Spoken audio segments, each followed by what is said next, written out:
Hi hello ನಮಸ್ತೆ welcome to ನನಸು cooking channel.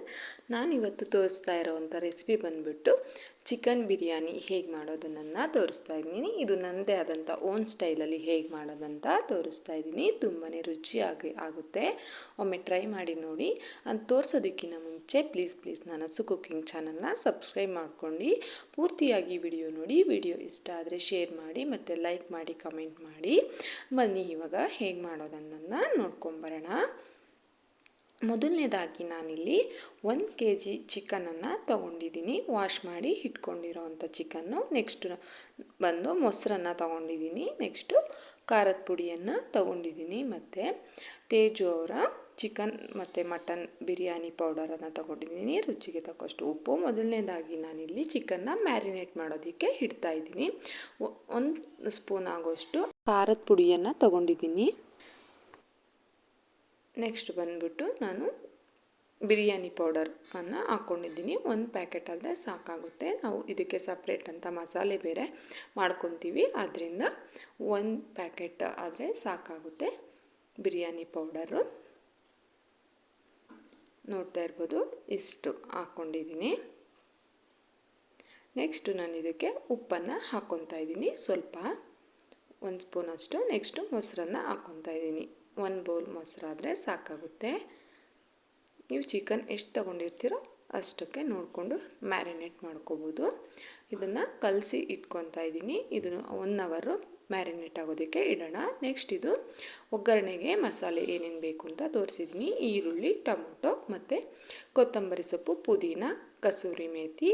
ಈರುಳ್ಳಿ 2 ತೊಗೊಂಡಿದ್ದೀನಿ, ಕೊತ್ತಂಬರಿ ಸೊಪ್ಪು 1 ಹಿಡಿ ಮತ್ತು ಪುದೀನ 1 ಹಿಡಿ, ಮತ್ತು ಪಲಾವ್ ಎಲೆ, ಮರಾಠಿ ಮೊಗ್ಗು, ಚಕ್ಕೆ, ಲವಂಗ ಮತ್ತು ಸೋಂಪನ್ನು ತಗೊಂಡಿದ್ದೀನಿ. ನೆಕ್ಸ್ಟ್ ಇದು ಮಸಾಲೆಗೆ ಈರುಳ್ಳಿ, ಕೊತ್ತಂಬರಿ ಸೊಪ್ಪು ಮತ್ತು ಪುದೀನ ತಗೊಂಡಿದ್ದೀನಿ, ಮತ್ತು ಶುಂಠಿ ಬೆಳ್ಳುಳ್ಳಿಯನ್ನು ತೊಗೊಂಡಿದ್ದೀನಿ 1 ಹಿಡಿ. 1 kgಗೆ 1 ಹಿಡಿ ಬೆಳ್ಳುಳ್ಳಿ ಮತ್ತು ಶುಂಠಿ, ಮತ್ತು ಒಣಮೆಣಸಿನ್ಕಾಯನ್ನು ತೊಗೊಂಡಿದ್ದೀನಿ. ಹಸಿಮೆಣಸಿನ್ಕಾಯನ್ನು ತೊಗೊಂಡಿದ್ದೀನಿ, ಸ್ಕಿಪ್ ಆಗಿದೆ, ಮತ್ತು ಲವಂಗ, ಚಕ್ಕೆ, ಮರಾಠಿ ಮೊಗ್ಗು ಇಷ್ಟನ್ನು ತೊಗೊಂಡಿದ್ದೀನಿ, ಮತ್ತು ನಿಂಬೆಹಣ್ಣನ್ನು ತೊಗೊಂಡಿದ್ದೀನಿ.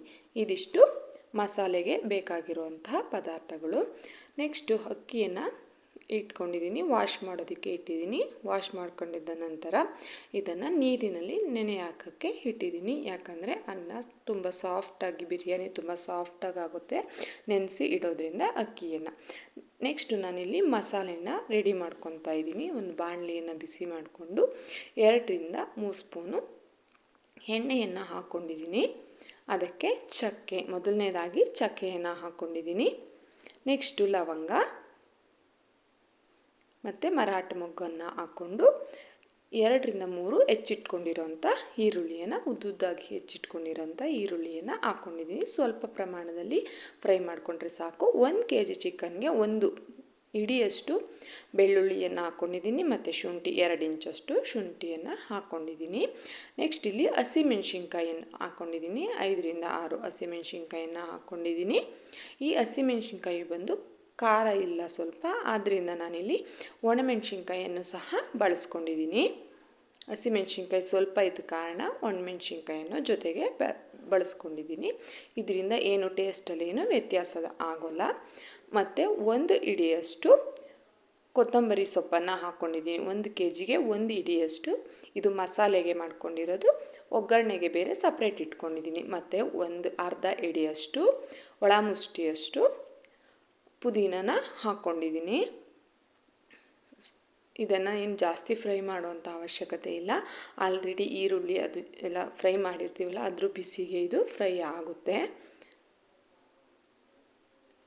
ಇವಾಗ ನೋಡ್ತಾ ಇರ್ಬೋದು, ಇದು ಫ್ರೈ ಆಗಿದೆ. ನೆಕ್ಸ್ಟ್ ನಾನಿಲ್ಲಿ ಒಂದು ಕುಕ್ಕರ್ನ ಬಿಸಿ ಆಗೋದಕ್ಕೆ ಇಟ್ಟಿದ್ದೀನಿ, ಮತ್ತು ಎಣ್ಣೆನ ಹಾಕ್ಕೊಂಡಿದ್ದೀನಿ. 1/4 kg ಆಗೋಷ್ಟು ಎಣ್ಣೆನ ಹಾಕ್ಕೊಂಡಿದ್ದೀನಿ, 250 ಗ್ರಾಮ್ ಆಗೋಷ್ಟು ಎಣ್ಣೆನ ಹಾಕ್ಕೊಂಡಿದ್ದೀನಿ. ಮತ್ತು ಅದಕ್ಕೆ ಪಲಾವ್ ಎಲೆ, ಚಕ್ಕೆ ಮತ್ತು ಲವಂಗನ ಹಾಕ್ಕೊಂಡಿದ್ದೀನಿ. ನೀವು ಹೋಲ್ ಸ್ಪೈಸಸ್ ಬೇಕಂದರೆ ಹಾಕ್ಕೊಬೋದು.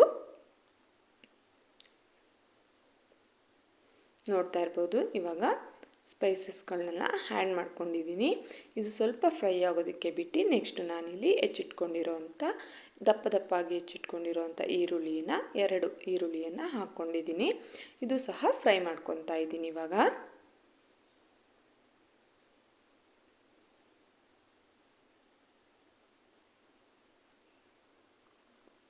ನೋಡ್ತಾ ಇರ್ಬೋದು, ಇಲ್ಲಿ ಫ್ರೈ ಆಗ್ತಾ ಇದೆ. ನೆಕ್ಸ್ಟು ನಾನು ಟೊಮೊಟೊನ ಹಾಕ್ಕೊಂಡಿದ್ದೀನಿ. 2 ಮೀಡಿಯಮ್ ಸೈಜ್ದು 2 ಟೊಮೊಟೊನ ಹಾಕ್ಕೊತಾ ಇದ್ದೀನಿ.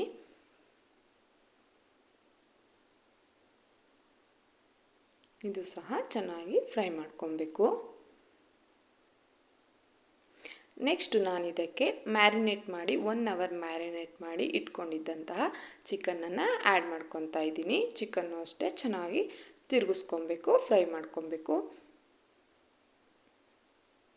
ಚಿಕನ್ನು ಫ್ರೈ ಮಾಡ್ತಾ ಮಾಡ್ತಾ ಅದು ನೀರು ಬಿಟ್ಕೊಳ್ಳುತ್ತೆ. ಇವಾಗ ರುಚಿಗೆ ತಕ್ಕಷ್ಟು ಉಪ್ಪನ್ನು ಸೇರಿಸ್ಕೊಳ್ಳೋಣ. ಇದು ಉಪ್ಪು ಹಾಕಿದ ನಂತರ ಇವಾಗ ಚಿಕನ್ನು ಇಲ್ಲಿ ನೀರು ಬಿಟ್ಕೊಳ್ಳುತ್ತೆ. ಮತ್ತು ಕಟ್ ಮಾಡಿ ಇಟ್ಕೊಂಡಿದ್ದಂತಹ ಕೊತ್ತಂಬರಿ ಸೊಪ್ಪಲ್ಲಿ ಅರ್ಧ ಭಾಗ ಮಾತ್ರ ಇಲ್ಲಿ ಹಾಕ್ಕೊಂಡಿದ್ದೀನಿ. ಮತ್ತು ಅರ್ಧ ಭಾಗ ಪುದೀನಾನ ಆ್ಯಡ್ ಮಾಡ್ಕೊಂಡಿದ್ದೀನಿ. ಇನ್ನು ಅರ್ಧ ಭಾಗ ನಾನು ಕೊನೆಯದಾಗಿ ಇನ್ನೇನು ಕುಕ್ಕರ್ ಲಿಡ್ ಕ್ಲೋಸ್ ಮಾಡ್ತೀನಿ ಅನ್ನೋವಾಗ ಹಾಕ್ಕೊತೀನಿ. ಅಕ್ಕಿ ಎಲ್ಲ ಹಾಕಾದ್ಮೇಲೆ ಇವಾಗಿಲ್ಲಿ ನಾನು ಅರ್ಧ ಭಾಗ ಮಾತ್ರ ಹಾಕ್ಕೊಂಡಿದ್ದೀನಿ. ಇದು ಇವಾಗ ಇಲ್ಲಿ ಬೇಯ್ತಾ ಇರಲಿ. ನಾನಿಲ್ಲಿ ಮಸಾಲೆನ ರುಬ್ಕೊಂಡು ಬರೋಣ.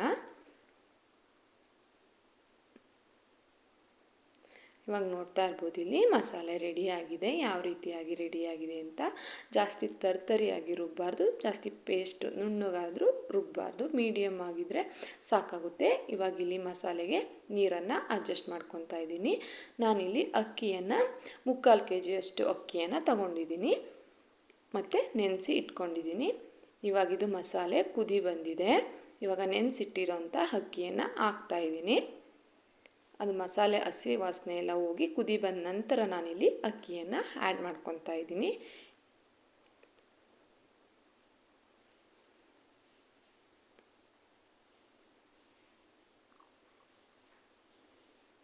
ಇವಾಗ ನೋಡ್ತಾ ಇರ್ಬೋದು, ಇದು ನೆಕ್ಸ್ಟು ಇದು ಅಕ್ಕಿ 3/4 ಭಾಗ ಸ್ವಲ್ಪ ಕುಕ್ ಆದಮೇಲೆ ನಾನು ಕುಕ್ಕರ್ ಲಿಡ್ಡನ್ನು ಕ್ಲೋಸ್ ಮಾಡ್ತೀನಿ.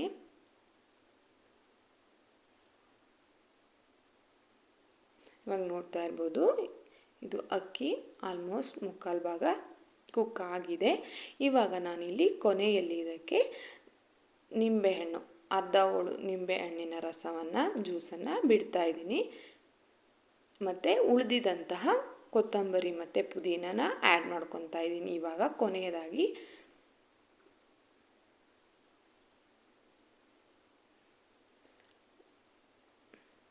ನೆಕ್ಸ್ಟು ಕಸೂರಿ ಮೇಥಿಯನ್ನು ಆ್ಯಡ್ ಮಾಡ್ಕೊಂಡಿದ್ದೀನಿ.